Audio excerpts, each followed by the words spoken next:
Hello বন্ধুরা, কেমন আছেন? আশা করি সবাই ভালো আছেন। আমিও ভালো আছি। আমার নতুন ব্লগে আপনাদের সবাইকে স্বাগত। তো আজ আমি বানাতে চলেছি একদম অন্যরকমভাবে আলুর পরোটা।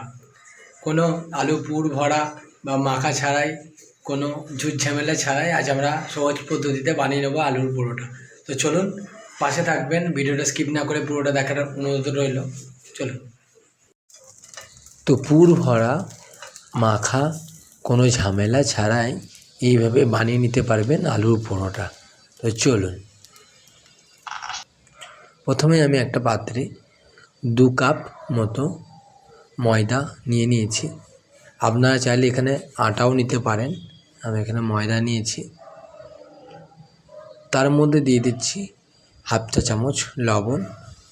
লবণটা দেওয়ার পর এখানে জলটা দিয়ে দিচ্ছি। জলটা আমি একবারে একসঙ্গে দেব না, ব্যাটারটাকে আমরা খুব সুন্দরভাবে তৈরি করতে হবে, নাহলে ব্যাটারটা বেশি নরম হয়ে গেলেও প্রবলেম হয়ে যাবে।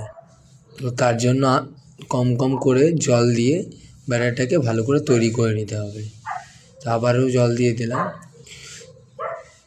জল দেওয়ার পর আবারও ভালো করে মেশাতে থাকবো।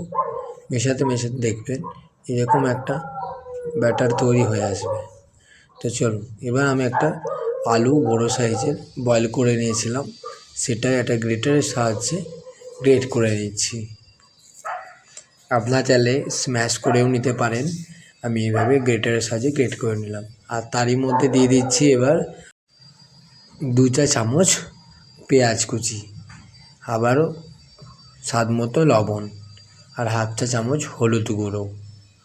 আর চিলি ফ্লেক্স থাকলে দিয়ে দিতে পারেন। আমি এখানে হাফ চা চামচ চিলি ফ্লেক্স দিয়ে দিলাম। আর 1 চা চামচ কাঁচা লঙ্কা কুচি, আর হাফ চা চামচ আদা পেস্ট দেওয়ার পর ভালোভাবে মিশিয়ে নিচ্ছি। এটাকে ভালোভাবে মিশিয়েছি, তার জন্য আর একটু পরিমাণে জল দিয়ে দিচ্ছি। ব্যাটারটা একটু শক্ত হয়ে গেছে, তো ব্যাটারটাকে মিডিয়াম নরম করে নিতে হবে। দেখুন ব্যাটারটা আমার তৈরি হয়ে এসছে।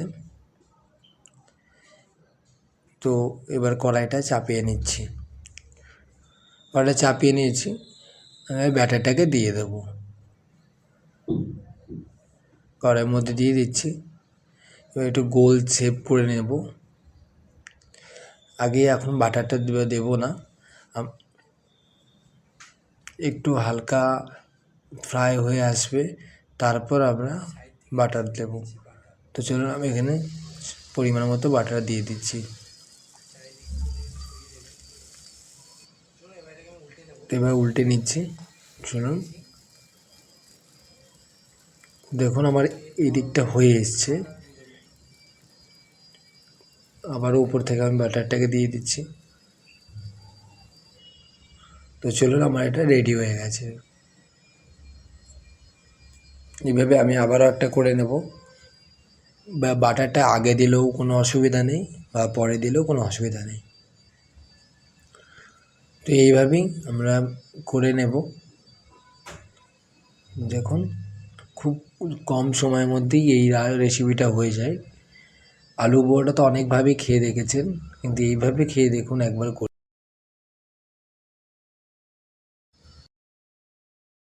কি খুব গরম কেমন হয়ে, তো চলুন সসের সঙ্গে খেয়ে দেখি।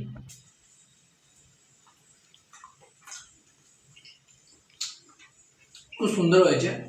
এরকম একবার আলু পুরোটা বানিয়ে দেখবেন বাড়িতে। কোনো পুর ভরা মাখা, কোনো ঝামেলা ছাড়াই খুব অল্প সময়ের মধ্যে এই আলু পরোটা বানিয়ে নিতে পারবেন। তো এই রেসিপিটা একবার বাড়িতে ট্রাই করে দেখবেন, খুবই ভালো লাগবে।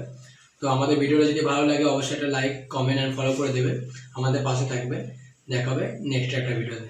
টাটা।